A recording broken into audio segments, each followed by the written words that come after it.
For a long time, I focused a lot on the technical side of style. Things like seasonal colors, facial proportions, Kitchener essences, body types. I thought that understanding what is objectively flattering would automatically help me feel more confident in my own style. And in some ways, it definitely did. It's how I got started with this YouTube channel in the first place. I wanted to help others build their confidence too through sharing knowledge about these topics. But I have to be honest that a part of me always felt like I wasn't getting the full picture. So naturally, I thought maybe it was about taste. Maybe the missing piece was understanding my own preferences, what I'm drawn to, and what feels like me on the inside.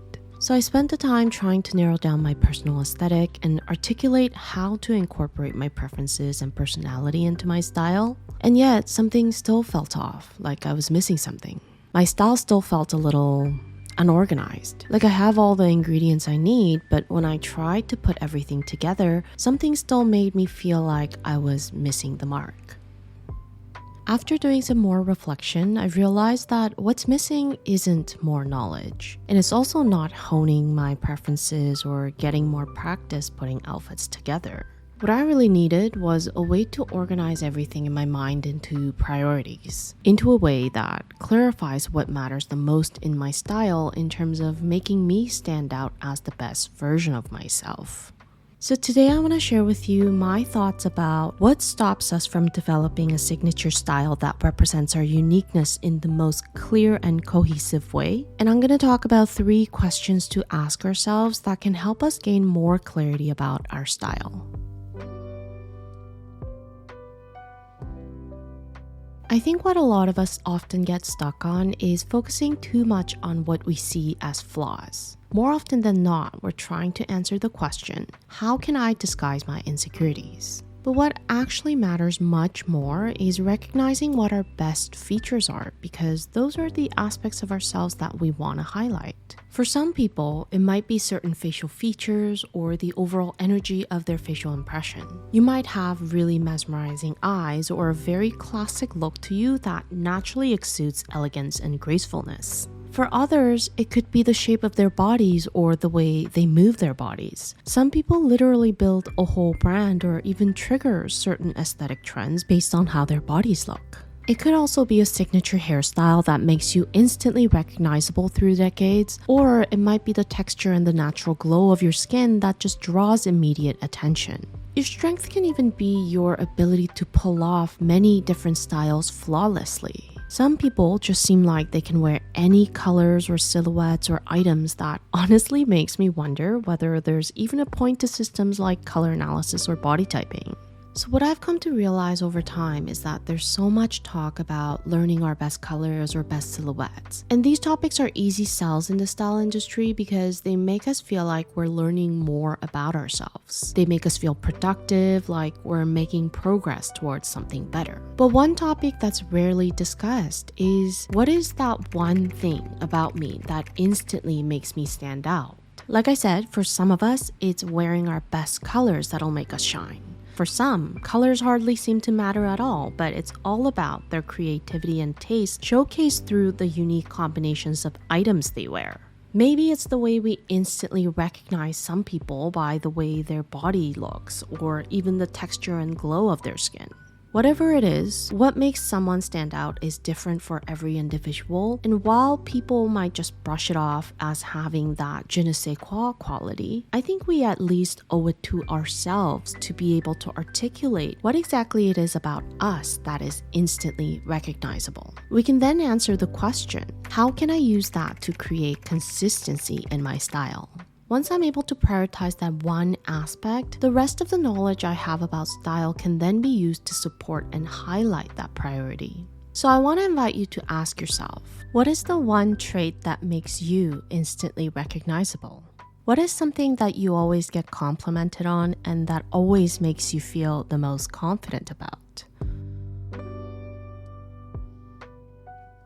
Speaking of je ne sais quoi, people don't actually notice the tiny details we obsess over about ourselves. Instead, what they notice is the overall energy we project. It's what we call an impression. Of course, as we encounter the same people more and more frequently, like our friends and family, they will start noticing the smaller details naturally, but it's called the first impression for a reason, right? Because it's that first feeling or vibe you just get from somebody. And it comes from not only our physical appearance, but also from a combination of our body language, posture, facial expressions, and even our voice and the way we speak. For example, someone might carry a naturally calm and warm energy to them, and that might come from certain physical traits. But a lot of it is also likely from their unique mannerisms in combination with their appearance. Or maybe your physical appearance might give off a certain impression at first, but the way you speak, the facial expressions you make, or your body language might change that initial impression about you. I have somewhat of a personal experience with this because when I'm not smiling or talking, people say that I can appear quite distant and difficult to approach. But I've also been told that when I start talking, smiling, the way I talk a lot with my hands, and how my voice is slightly higher pitched than expected, all of these things end up shifting that initial impression about me. One challenge I realized working with clients virtually was that I don't get the full experience of my clients' impressions because I don't know how they move or speak. I realized over time that the impressions I get from clients can only really be partial because they're strictly based on photos. But just like how people think that I come across more friendly than expected when I start talking, the overall impression of a person is more than just the physical appearance. I think understanding that impression we naturally exude can be really helpful in making style choices that work with our natural energy rather than against it. It sort of acts as a way to narrow down or weed out certain styles that seem dissonant with our energy. So the next question I invite you to think about is, what is the impression or energy you naturally carry, and how can your style support that?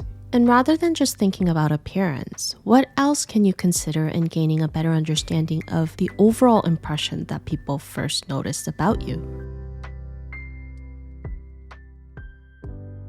Even though style is very much external and physical, I do sincerely believe that it represents our inner world. It's about how you want to express yourself. So we can't omit talking about personality and authenticity when we're discussing personal style. So the last question I want to invite you to think about is, what is the image that you ultimately want to portray to the outside world? This question not only addresses our taste, interests, and the styles that we're naturally drawn to, but more importantly, it asks us to define how much of all of that we're comfortable with sharing. And that's going to determine how we want to be seen. Maybe you don't care that much about sharing your taste or interest through style at all, but that choice in itself might be your way of sharing your preference and perspective with the world.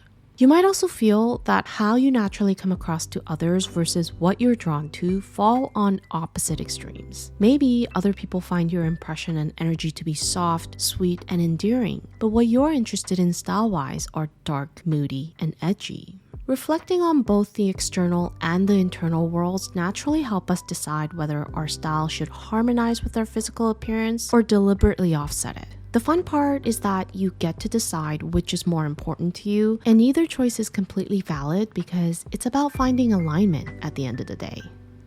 So if I were to draw a Venn diagram with the 3 questions we've just discussed, it would look something like this. The first circle is about my best features, what I want people to notice first. The next circle is the impression I naturally give off, how others perceive me. And then the last circle represents the image I want to portray, what feels true to my inner world. I want you to visualize these circles in your head. You obviously want to come up with specific words or phrases that answer the 3 questions, but also see if you can visualize the size of each circle based on what's important to you and how they might overlap with one another. The size and how much these circles overlap probably looks very different for you than it does for me. But thinking about which areas overlap and by how much provides a really good starting point of how you want to set your priorities when it comes to curating your style. It'll naturally set the order of what matters the most to least for you, and you can use these priorities in determining what you want to focus on in your style journey this year. So if you feel like you've done all of the style work, but you're still missing the mark somehow, like how I felt about my own style, or if you've set out a goal to really dive deeper into your personal style this year, take a little time to reflect on these 3 questions and see what comes up for you. And you might surprise yourself or find a new perspective you haven't thought of before. I hope you liked the video, and I'll see you in my next one. Until then, stay unique and stay gorgeous.